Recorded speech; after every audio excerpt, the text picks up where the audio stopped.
황교안 국무총리 주재로 NSC 국가안전보장회의를 열 계획입니다. 취재기자 연결해서 자세히 알아보겠습니다.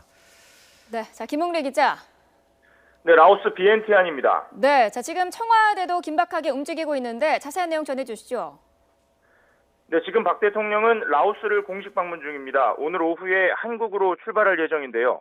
해외 순방 중에 북한의 5차 핵실험 징후가 포착되면서 박 대통령은 현지에서 관련 보고를 받고 대응책을 지시하고 있습니다.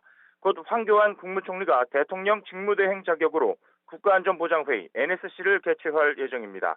정영국 대변인은 라오스 현지 브리핑을 통해 이 같은 소식을 전했는데요. 이 회의에서는 우리 군과 한미연합 정보자산이 확보한 각종 정보들을 토대로 북한의 핵실험 가능성과 성공 여부에 대한 종합적인 판단이 내려질 것으로 보입니다.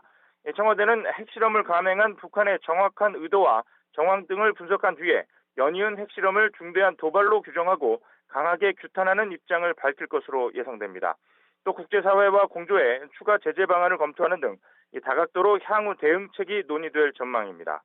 청와대는 북한이 국제사회의 제재 국면에도 아랑곳하지 않고 또다시 핵실험으로 도발을 한 데다 지난 1월 6일 이후 8개월 만에 다시 핵실험을 감행했다는 점에서 상황을 심각하게 받아들이고 있습니다.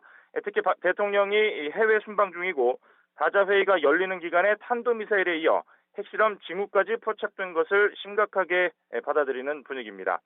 어제는 동아시아 정상회의에서 이례적으로 북한 도발을 규탄하는 별도 성명이 채택되기도 했습니다. 아세안 회원국들은 물론 미국과 중국, 일본, 러시아 정상들이 모두 참여하는 회의체에서 북핵을 규탄한 건데요. 이런 상황에서 북한이 보란듯이 핵실험을 감행하면서 박 대통령은 남은 순방 일정에도 북핵 규탄과 대북 제재를 위한 국제사회의 공조를 강화하는 데 주력할 것으로 예상됩니다.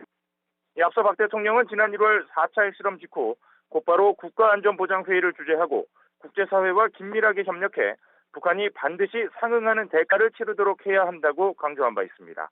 지금까지 BNT안에서 YTN 김웅래입니다.